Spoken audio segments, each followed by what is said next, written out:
Right, what's good, everyone? So, Trinidad is a sovereign nation.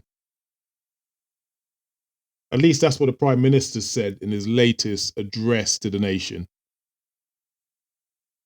And what does sovereignty mean? Sovereignty is a country or a nation that's in charge of itself, in control of itself, has its own government, has its own land, has its own economy. No one tells us what to do. That's what sovereignty means. We're not in control by anyone else. We are in control of ourselves. So when the Prime Minister addressed the nation and talks about Trinidad being a sovereign nation as it relates to America and the current sanctions America threatening to put on Jamaica, and the Cuban doctors going to Jamaica, that's been a thing that's been going on for a while. That's something that's been Jamaica have been recruiting Cuban doctors to America for a long time. In fact, a lot of the Caribbean islands do that. Cuba has a surplus of doctors. If you know about their history, I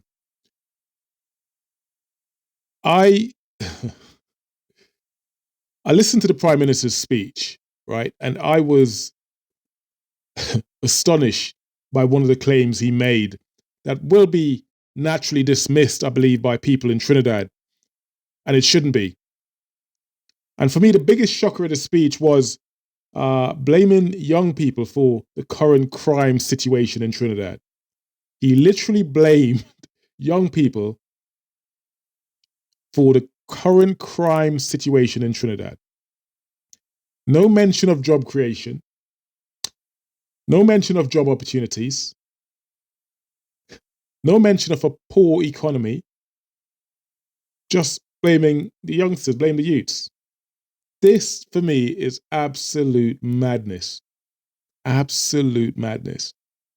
And today, I'm going to break it down as to what and why I believe this is madness. So let's start with the whole sovereignty thing. Like I said, Trinidad is a sovereign nation. It's in charge of itself. No one tells us what to do. The Prime Minister, like I said, was responding to the banning of Cuban doctors from going to Jamaica. It's a hot topic at the minute. His point is being that Trinidad is a sovereign nation and we won't be told what to do. And that sounds really strong. That sounds powerful. That sounds like something a prime minister should say. But let's be real. Let's be real. Trinidad does 40% of its trade with the US. 40% of its trade with the US. We are heavily reliant on America. We sell a lot of our oil to America. We sell a lot of our gas to America. So if America decides to hit us with sanctions or restrict trade, what happens to the Trinidad economy? 40%. What happens to the Trinidad economy? Now, sovereignty for me is not just about saying we do what we want. We do what we want. It's for me, it's about making smart decisions that protects the people of Trinidad, that protects the economy, that protects the future of Trinidad. And it's all great sounding brave and bad, and yes, we are going to do what. But the reality is that's not likely to happen. We have to punch clever here, especially with an insane person currently in charge in America. Excuse me. I repeat, currently with an insane individual in charge of America. We all know who that is, unless you've kept your head in a bucket for the last few months. We have a madman in charge of America, and we really don't want to. We have to punch clever. We really have to punch clever. So, whilst I respect the Prime Minister's firm stance on sovereignty, of course, we are a sovereign nation. Can Trinidad really afford to go up against the might of America? Can we really afford to annoy a toddler that's in charge a baby that's in charge of America. I Let me know what you think in the comments. Is this a smart move by the Prime Minister? I'm going to link the video to what he had to say right after I'm finished commenting on what he had to say. I'm going to link the video in the end of this. And you tell me, do you think this was a smart move by the Prime Minister of Trinidad, the outgoing Prime Minister of Trinidad? Now, the the shocker for me, or the most ridiculous part of his speech, was blaming young people for the current state of emergency in Trinidad. Look at the end of the speech, right? He literally blamed young people for the current state of emergency in Trinidad. He said that the three main priorities of his government is healthcare, education, and the current crime situation in Trinidad, which he also believes should be number one. But healthcare comes first, education, and the current crime situation, which is Trinidad being under a state of emergency as we speak. But instead of taking responsibility for the crime situation in Trinidad, he's blaming badly behaved kids and improper training. Those were his words. Badly behaved kids and improper training. And whilst I know Trinidad, a lot of people in Trinidad haven't really moved on from the old idea that give your kid a good whipping or a good beating and that's going to straighten them out, or these kids need better training, and if you give them better training, the kids of Trinidad are no different to the kids in America.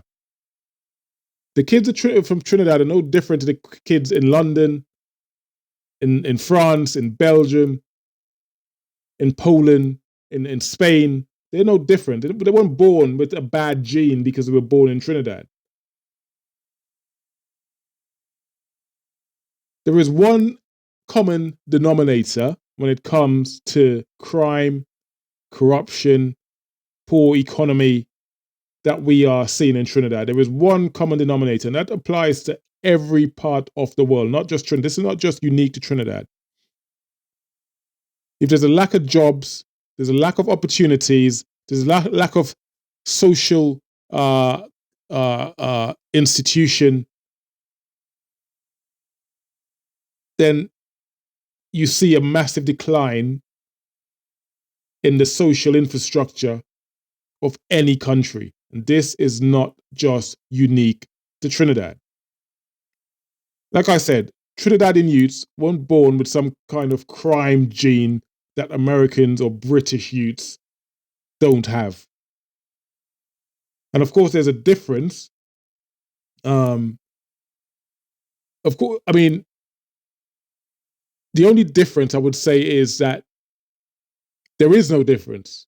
In fact, there really isn't any difference apart from the economic standings of these children, of these youths. And as we know, where there is poverty, there is crime. Where there is poverty, there is crime. No state of emergency is going to fix the situation in Trinidad.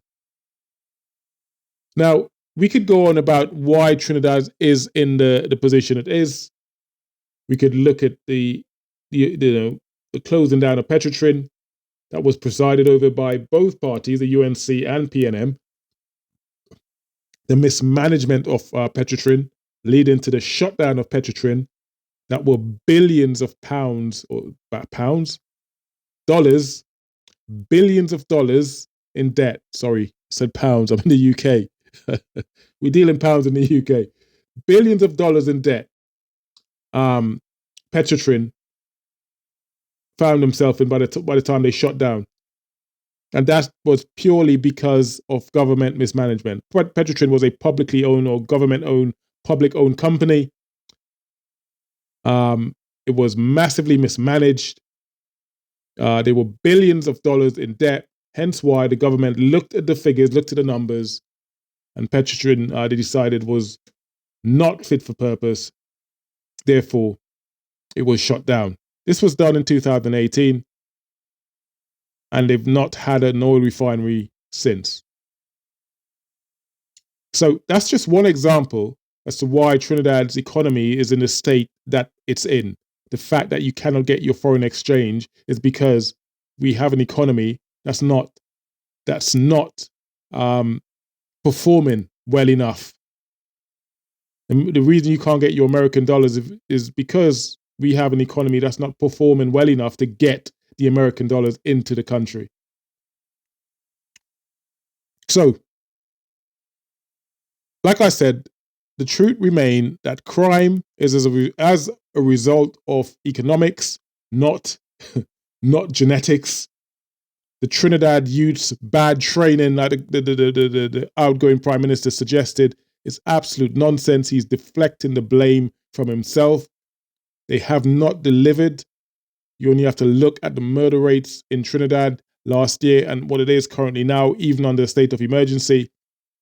Anywhere there is poverty, anywhere there's struggle, drugs, alcohol abuse, there is crime.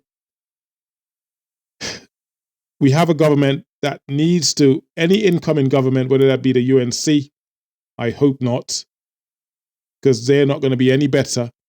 Whether that Stuart Young comes in and does something drastic, but we need job creation in Trinidad. We need people to invest in businesses, in industries. We need skills, training. We need youth programs, giving young people a reason not to turn to crime. We need government to support entrepreneurship, helping young people to create their own opportunities instead of turning to the streets. But instead, we have a prime minister, an outgoing prime minister, that decided to make excuses and blame shifting. I find the whole thing appalling. I want to know what you guys think. Is the prime minister, the outgoing prime minister, out of touch? Are the people of Trinidad still out of touch? Are we still stuck in some sort of draconian, times where we believe that it's the Trinidad children bad and Trinidad children this and Trinidad children that? It's nothing to do with Trinidad children. It's not to do with... You put these kids, the same kids in the UK, you put these same kids in parts of America where there are opportunities and you'd watch them thrive. You'd watch them be great. It's because of their circumstances. It's because of their circumstances. And that has to lie at the feet of the government. And if they're not taking blame and they're not taking responsibilities for it, they're only deflecting it back onto you. When they say improper training, who's doing the improper training? That has to lie at the feet of either teachers or parents. That's who they're blaming. That's who most children get their training from, their teachers or their parents. Most kids, not all, most kids take their training from them. So essentially they're saying that you as a parent in Trinidad, you're not good enough. Or the outgoing prime minister suggested that, at least, that as a parent in Trinidad, you're not good enough, you're not training your kids well enough. So they're misbehaving and they're going out and committing crime and blah, blah, blah. It's absolute nonsense. It's ridiculous. It's out of touch. It's pathetic coming from someone who should know better, and we really should do better. So the videos to follow. Let me know your thoughts. Like, share, subscribe, and join me for some more real talk on Trinidad's future on my next video. In a program where people are being exploited. That's somebody's interpretation. And of course, there are local people here encouraging them to take away our US visas. Today, I just came back from California. And if I never happen in my life, I will ensure that the sovereignty of Trinidad and Tobago is known to its people and respected by all.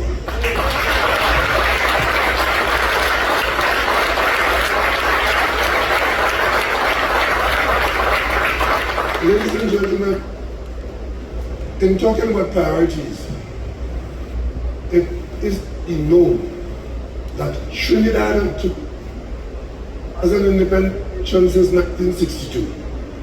We have made 2 areas of governmental activity, governmental responsibility, our priorities. Priority number 1 has to be our health care. Priority number 2, education. And unfortunately, as a result of consistent bad behavior and poor training of many of our children, priority number 3 has now risen to become national security, which in fact some people will say is priority number 1. Because